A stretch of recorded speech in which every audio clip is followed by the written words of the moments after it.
Hi, I'm Maya Malkin, and you are watching The Music Enthusiast.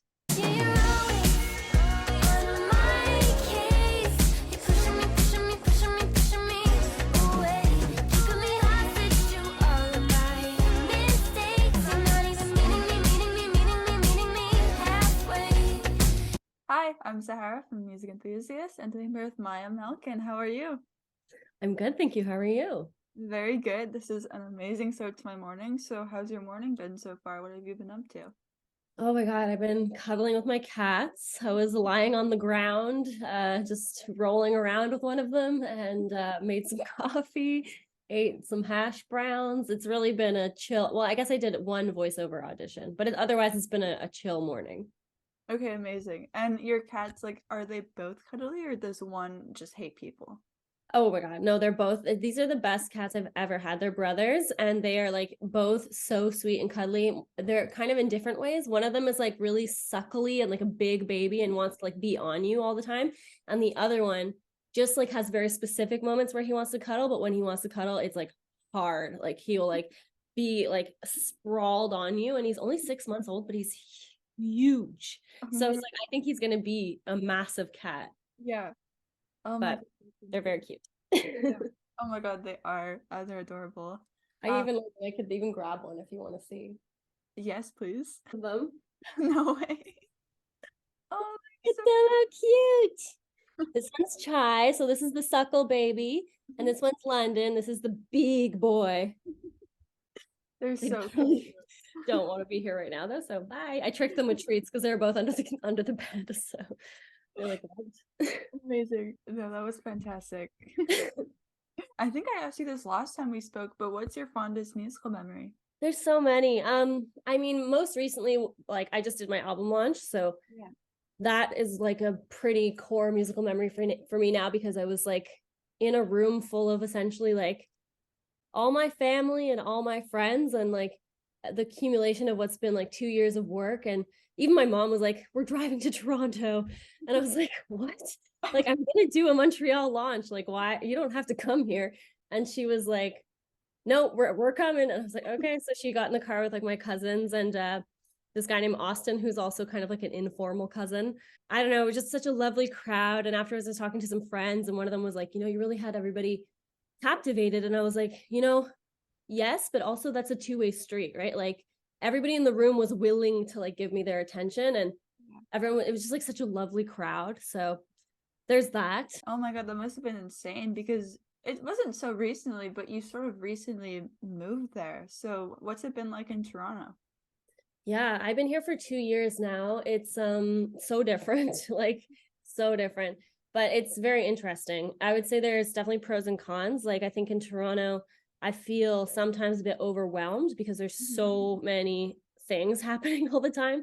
And like it's not like Montreal where like on a Friday night you kind of know like where everyone's gonna be. You're gonna go like, okay, I'll go to like whatever to Loic or Majestic, or like I kind of have like my friend group goes to very specific places in Montreal. So I always know where to go. Whereas here it's like every day I discover a new neighborhood that I didn't know existed and a new like cute spot. And like, so there's no like, I don't have any like local spots that I go to really. Like it's always just kind of like, oh shit, okay, this is a new cool place I'll go to. And then there's this and there's that. And it's all over the place. But in terms of like music, I would say it was definitely like a very good move for me because the writing rooms here are just so different. Like, well, they actually exist for Anglophone artists here, first of all, which is like in Montreal, it's really rare that people are doing that. And also there's just like the music scene here is crazy, right? Like within the first, I think I moved here during COVID, and when things started to open up finally about like a year later, when I started to actually get to go see music live, like I would literally be in the room with like Valley or like Broken Social Scene or like all Metric, all these bands that like I've looked up to or that I like, and they're just there hanging out too. So it's a really great like networking city. And then also just like I'm getting a lot of opportunities that not that I didn't get in Montreal, but I feel like I've already had in Montreal. Like I feel like the music scene, I've like gotten a lot from it, but I wasn't sure where the growing room was. So in Toronto, it's like, okay, this is all new to me. So everything feels like a new opportunity. Oh my god, and you know I love Valley, so I would like totally freak out. Yeah, I mean, like I had already met one of them at like my producer wanted me to record some additional vocals at this place called the Root Down, and this guy Julian was recording me, and I guess that's like a place that they rehearse or something. So I had met Alex there, but then it was like my cousin was playing a show at the Drake, and like I went to this show being like, oh, it's gonna be fun. It's my cousin playing, and I like and just stood in the crowd, and the first people I saw was like all of Valley just standing together, and I was like, oh, hello. Like I wasn't expecting that. I guess they're friends with like the headlining band or whatever. And I just find that most of my Toronto experiences have been like that. It's like, oh, I go to see a friend's band perform and I introduce myself to the person next to me and it's Jimmy from Metric. And I'm like, yeah, I know your band, obviously. That's crazy. And like live music too, there's even more happening in Toronto. So like how do you pick and choose which ones to go to?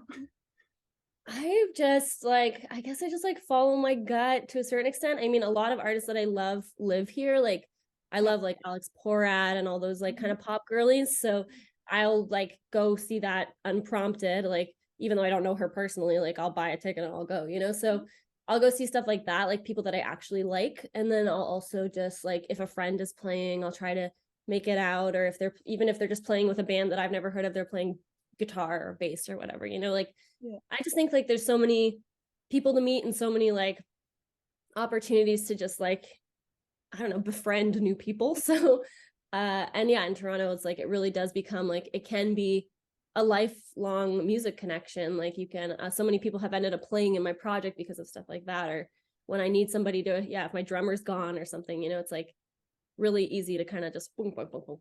So Yeah, I know if I would be living in Toronto, I'd just be at a concert like every night, like more than now. It'd be crazy. totally. And I have so many actor friends here too, so it's been Yeah. like such a fun like oh, everyone is always performing, like whether it's musical theater or whether, and also my whole family is kind of like in the entertainment business, right? Like Yeah. my stepmother is a radio personality, so we got like free tickets to Hamilton. So I got to see Hamilton the other Oh day, my and then God. I'm seeing Rock of Ages like last night because my friend Steffi was in it, and it's really fun. Like the production value here is so crazy, and I love like a good musical or a good theater performance. So Oh my God, me too. I'm the musical theater girly. I used to do musical theater for like 5 years, I think.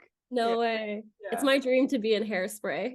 Oh my God, no, I can picture that totally. Want to be like Brittany Snow's character or something. I was like, because I can't. There's not really anybody else. Like I want to sing, you know. I would be Amanda Mines, but she doesn't really have a song. So Manifest it.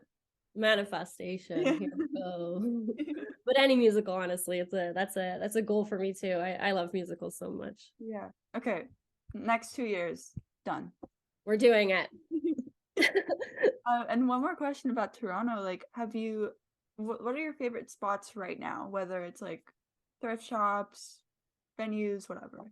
So far, like the Drake Underground has been a big staple. I would say, like I already knew about it because I played there in like literally like 2014 with Motel Raphael, but it's really like where a lot of the good shows happen here. So I would say the Drake Underground has become quite a constant for me. Yeah.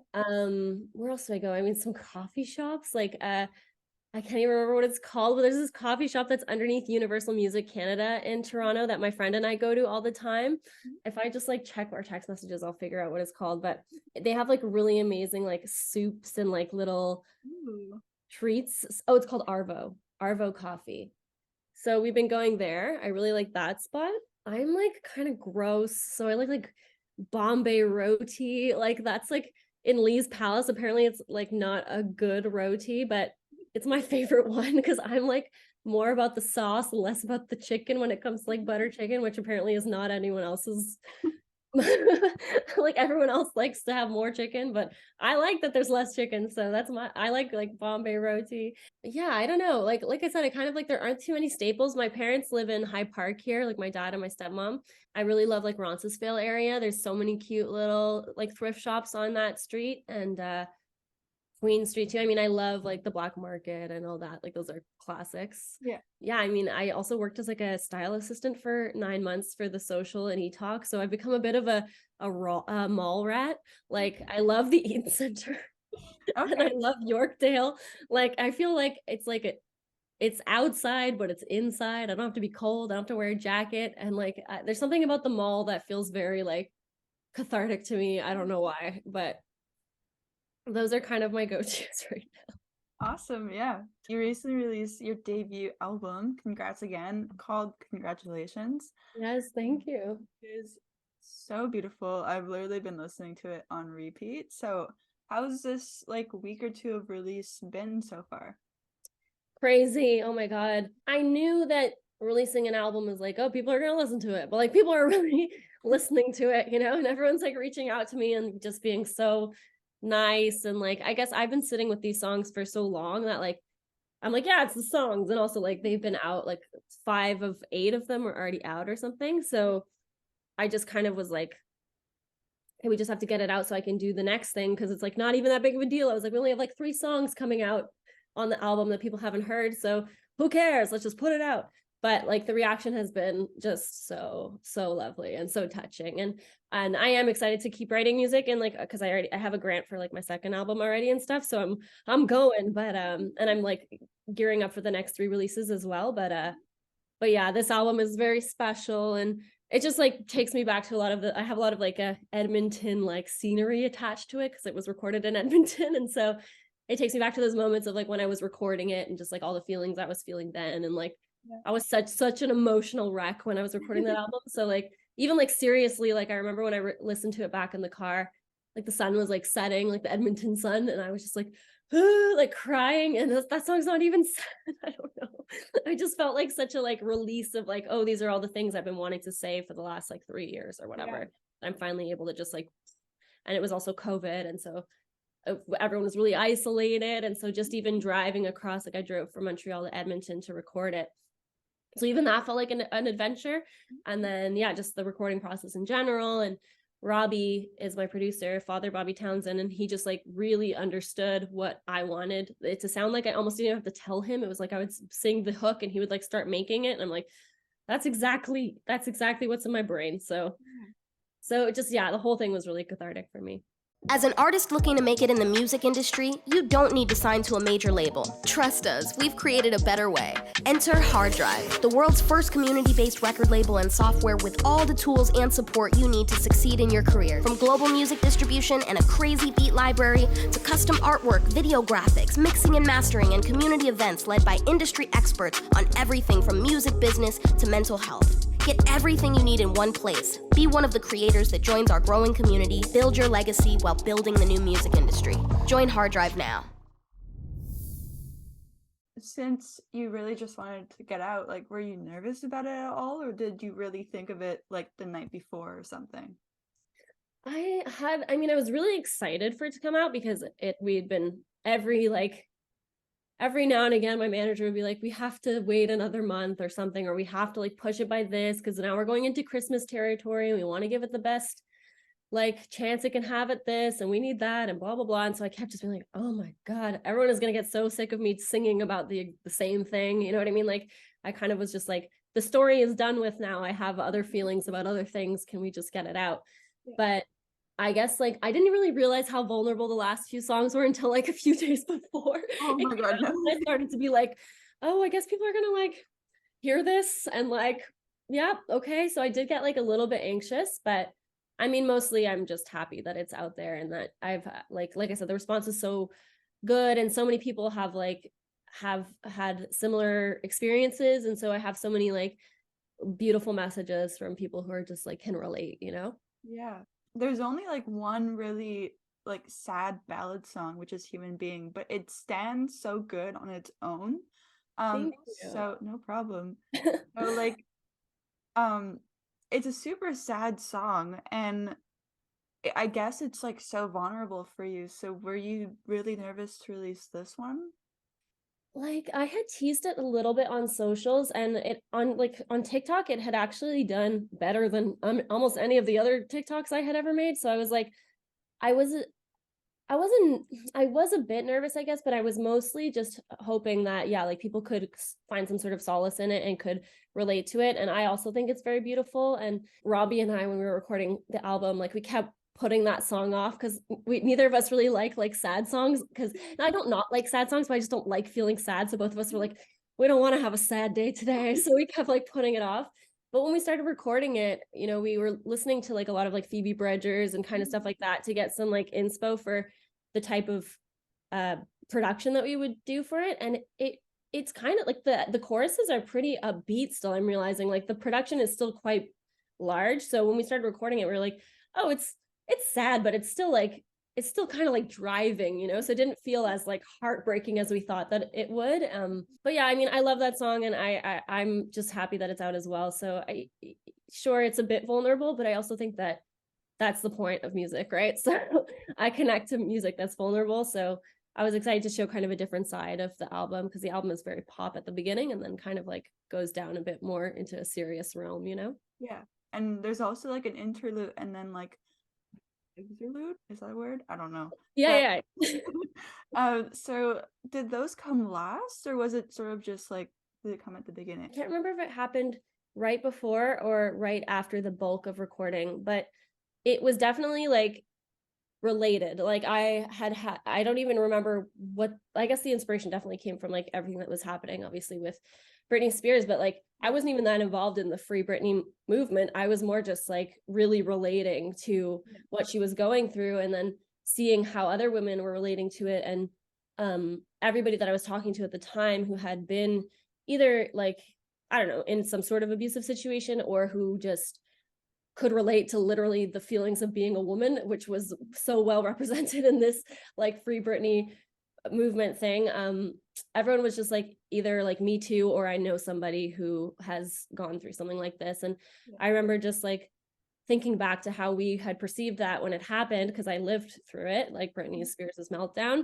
Now as an adult, being like of course she fucking shaved her head and started like attacking somebody with an umbrella. Like I want to do that too, and I've like not gone through like anything close to what she's gone through. So I totally understood, and I just felt so like, man, fuck everybody, you know, like I can't believe what women had to deal with in the 90s. Like what the hell.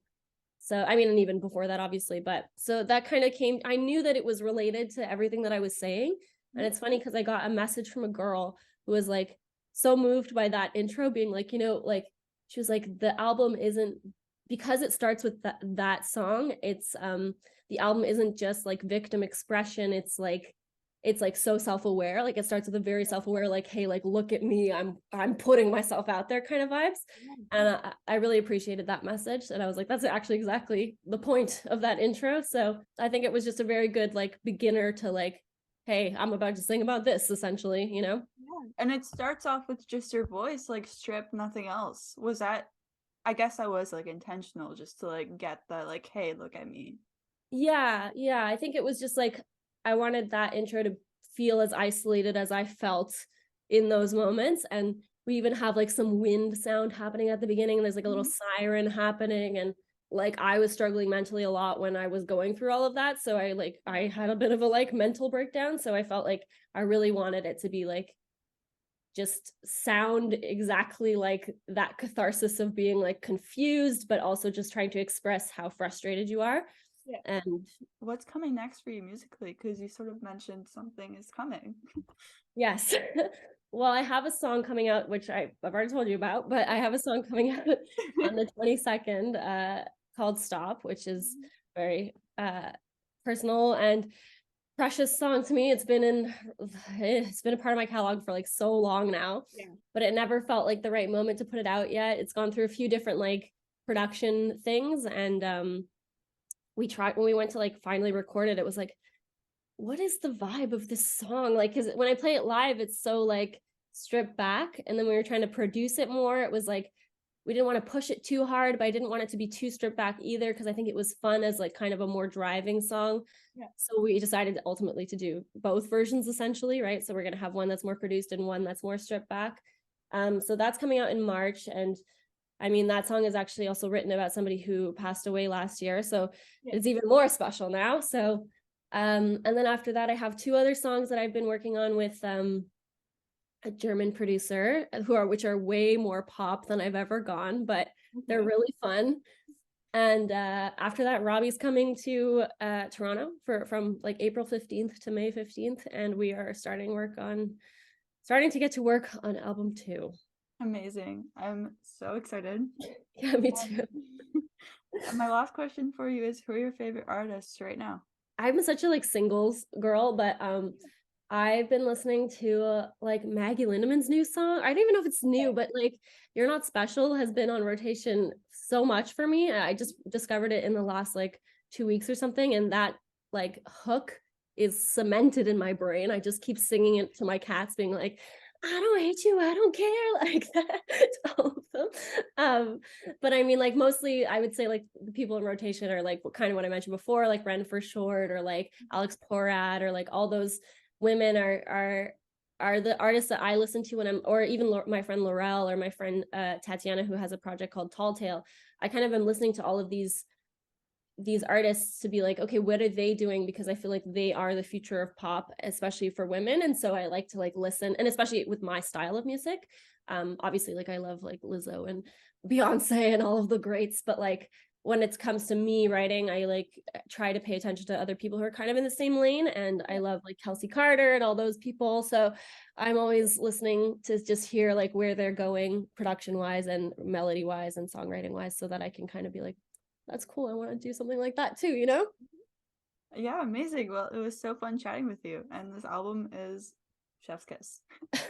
Thank you. You are Chef's Kiss.